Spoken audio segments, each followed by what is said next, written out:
ओम शांति। गीत सुन रहे थे, तुम सर्वशक्तिवान की संतान हो। तो इससे हमको फायदा क्या है? किसी का पिता बहुत ऊंचे ओहदे पर होता है तो उस बच्चे को नशा भी होता है और निश्चय भी होता है। नशा होता है मेरा पिता ऐसा है, और निश्चय होता है कि अगर कुछ भी हो तो मेरा पिता बैठा है। तो आज की मुरली है, क्या बच्चे तुम्हें इतना नशा और निश्चय है कि तुम सद्गति दाता भगवान की संतान हो? वो सद्गति दाता तुम्हारा पिता है। सर्व का सद्गति दाता तुम्हारा पिता है। क्या तुम्हें इतना नशा और निश्चय है? क्या कहेंगे? इतना नशा और निश्चय।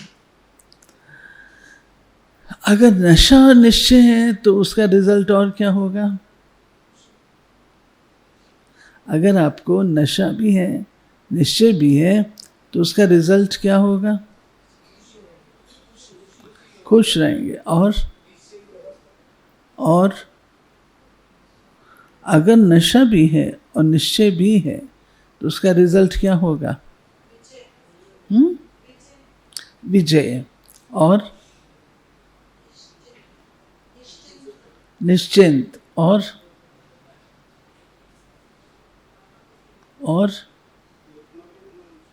बोलो अनामिका बहन। समस्या का समाधान मिलेगा। और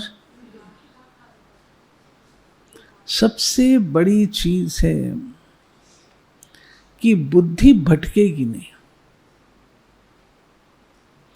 अगर आपको निश्चय है तो बुद्धि क्यों भटकती है? बुद्धि भटकती है तो स्थिति डामाडोल होती है, हलचल में आती। और अगर पूरा नशा और निश्चय है तो कहीं भी बुद्धि हिलेगी डुलेगी नहीं, फिक्स, एकाग्र, पक्की रहे। तो बाबा की आज की मुरली है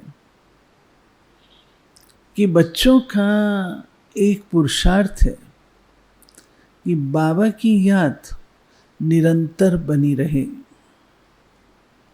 वह निरंतर याद कैसे बनी रह सकती है? निरंतर याद कैसे बनी? मैंने आंसर दिया। हाँ, जब बाबा पर पूरा निश्चय है तो उसकी याद भी बनी रहेगी ना। मेरे सर्व कार्य उनके द्वारा संपन्न होने हैं, तो बुद्धि निश्चिंत रहेगी ना, एकाग्रचित रहेगी।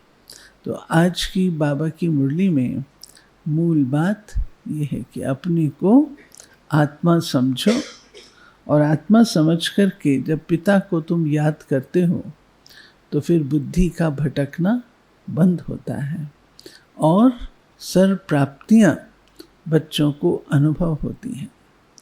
अगर आप निश्चय बुद्धि नहीं है तो आज ए के पास जाएंगे, कल बी के पास जाएंगे, परसों सी के पास जाएंगे, भटकते ही रहेंगे। अरे इससे तो ए अच्छा था, इससे तो बी अच्छा था, ये होता रहेगा। इसलिए अपनी बुद्धि को हमको अच्छी तरह से, बाबा कहते हैं क्यों निश्चय नहीं होता है? निश्चय में कमी क्यों होती है? क्या कारण है? निश्चय में कमी क्यों होती है?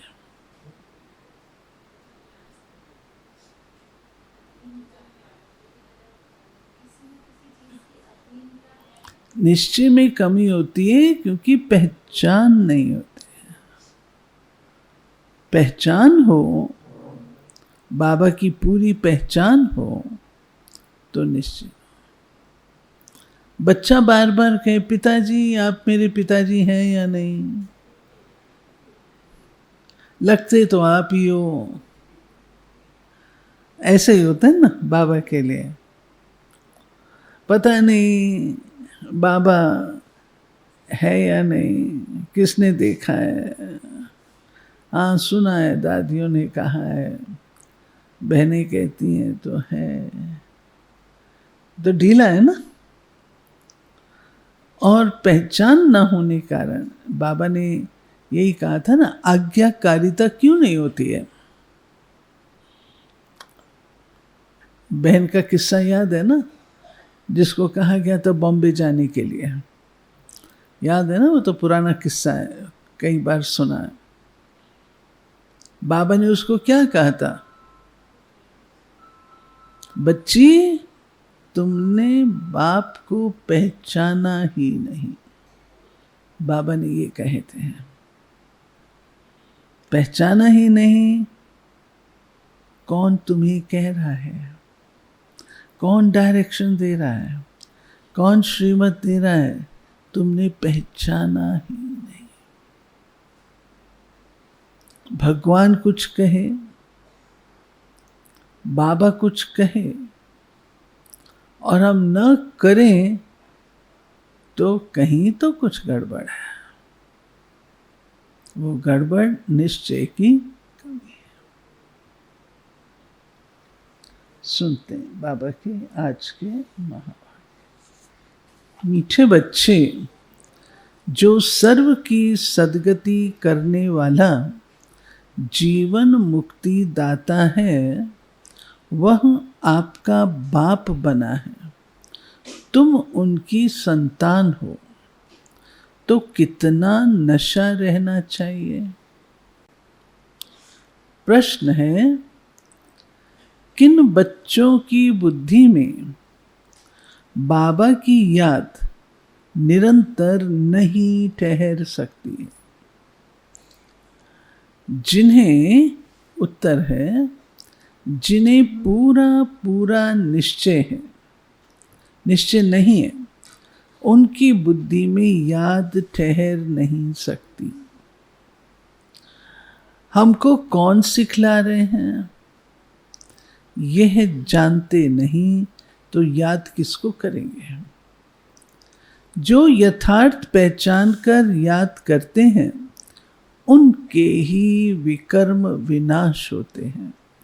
बाप स्वयं आकर अपनी और अपने घर की यथार्थ पहचान देते हैं। धारणा, इस पुरानी दुनिया से बेहद का वैरागी बन अपनी देह को भी भूल शांति धाम सुख धाम को याद करना है। निश्चय बुद्धि बन याद की यात्रा में रहना है। हम सो हम के मंत्र को यथार्थ समझकर अब ब्राह्मण सो देवता बनने का पुरुषार्थ करना है। सभी को इसका यथार्थ अर्थ समझाना है। ठीक है। वरदान, अंतर्मुखता के अभ्यास द्वारा अलौकिक भाषा को समझने वाले सदा सफलता संपन्न भाव। जितना जितना आप बच्चे अंतर्मुखी स्वीट साइलेंस स्वरूप में स्थित होते जाएंगे, उतना नैनों की भाषा, भावना की भाषा और संकल्प की भाषा को सहज समझते जाएंगे। ये 3 प्रकार की भाषा रूहानी योगी जीवन की भाषा है। कौन सी 3 भाषाएं बताई? नैनों की, भावना की और संकल्प की। समय प्रमाण इन तीनों भाषाओं द्वारा ही सहज सफलता प्राप्त होगी। इसलिए अब रूहानी भाषा के अभ्यासी बनो। स्लोगन: आप इतने हल्के बन जाओ जो बाप आपको अपनी पलकों पर बिठाकर साथ ले जाए। अब एक इशारे: वर्तमान समय विश्व कल्याण करने का सहज साधन श्रेष्ठ संकल्प की एकाग्रता है। इससे सर्व आत्माओं की भटकती हुई बुद्धि को एकाग्र कर सकेंगे। विश्व की सर्व आत्माएं विशेष यही चाहना रखती हैं, भटकी हुई बुद्धि एकाग्र हो जाए, मन चंचलता से एकाग्र हो जाए। इसके लिए एकाग्रता अर्थात सदा एक बाप द्वारा, बाप दूसरा न कोई, इस स्मृति से एक रस स्थिति में स्थित होने का विशेष अभ्यास करो। आज की प्रेरणा: चलते फिरते कर्म करते स्मृति में रहे कि मैं आत्मा शांत स्वरूप हूं। अंतर्मुखता की गुफा में बैठ शांति के सागर से अटूट कनेक्शन जोड़कर अनुभव करें, मैं आत्मा शांति की शक्ति से संपन्न हूं। शांति की किरणें मेरे चारों तरफ फैल रही हैं। क्लास के बाद सभी बैठे रहेंगे। वो इम्पोर्टेंट है, निश्चय भी इम्पोर्टेंट है तो नशा भी इम्पोर्टेंट है। तो नशा होता है तो व्यक्ति सदा अपने भाग्य पर नाज रखता है कि मैं कौन हूँ, किसकी संतान हूँ। सोचो तो सही। अच्छा, और चलो, किनकी बुद्धि में याद नहीं ठहर सकती?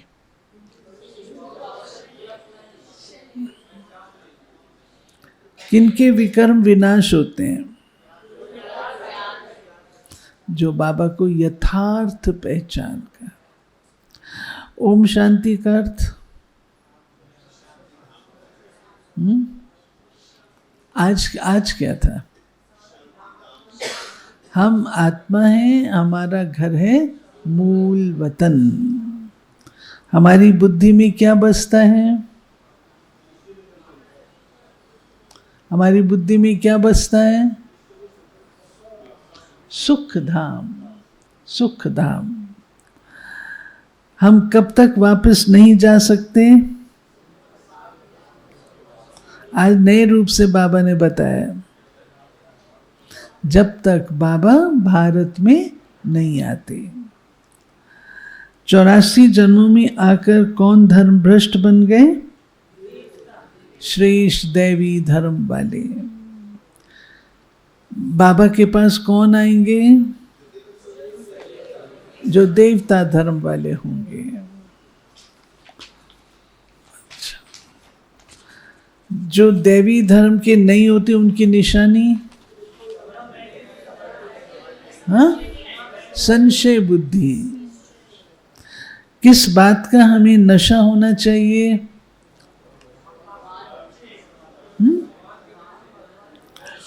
हम परम पिता परमात्मा शिव की संतान हैं, जिसको ही जीवन मुक्ति दाता सद्गति दाता कहते हैं। बाप को याद न करने का परिणाम क्या होता है?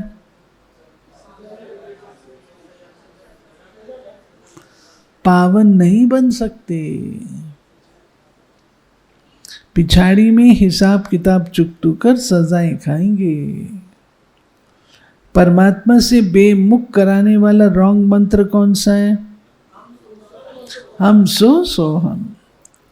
ज्ञान सागर बाप कब आते हैं? जब भक्ति कल्ट समाप्त होने को है। ज्ञान सागर बाप के आने से फायदा क्या होता है? भक्ति खलास होती है, रात खत्म हो दिन हो जाता है।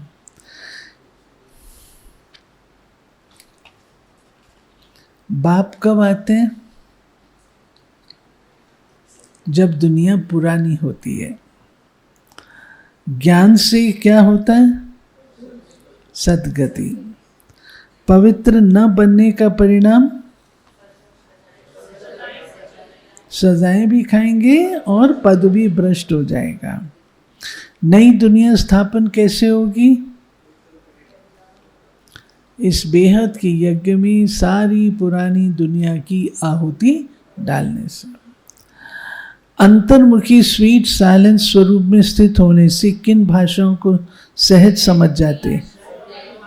नैनों की भाषा, भावना की भाषा और संकल्प की भाषा। विश्व कल्याण का सहज साधन क्या है?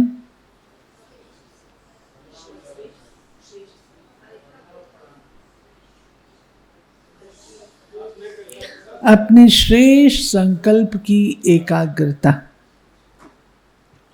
विश्व की सर्व आत्माओं की विशेष चाहना क्या है? भटकी हुई बुद्धि एकाग्र हो जाए। एकाग्रता का अर्थ क्या बताया?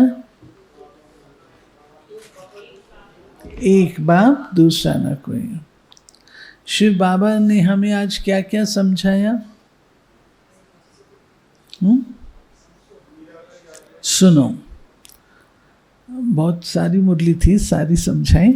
उसमें विशेष वर्णों का रहस्य, 84 जन्मों का चक्र, ब्राह्मण चोटी, वर्ल्ड की हिस्ट्री ज्योग्राफी का सार, दैवी क्षत्रिय कुल में हम कितने जन्म लेते, क्षत्रिय धर्म में भी फर्स्ट सेकंड थर्ड ऐसे चलता। बाप ने अडॉप्ट किया तो उनसे छोटा ब्राह्मण धर्म हुआ। Suryavanshi Lakshmi Narayan the first second third 8 राजगद्दियाँ चलती हैं। धारणा क्या करनी है? पढ़ना और पढ़ाना है, अपने को हल्का बनाना है, रूहानी भाषा के अभ्यासी बनना है, देह से न्यारा देही अभिमानी बनना है, निश्चय बुद्धि बन याद की यात्रा में रहना है, सारी दुनिया और अपने शरीर को भूलना है, शांति धाम सुख धाम को याद करना है, ब्राह्मण सो देवता बनने का पुरुषार्थ करना है, इस पुरानी दुनिया से बेहद का वैरागी बनना है। एक बात पूछती हूँ, जो होमवर्क रोज हम सुन रहे हैं, इसको कायदे अनुसार कौन कर रहा है?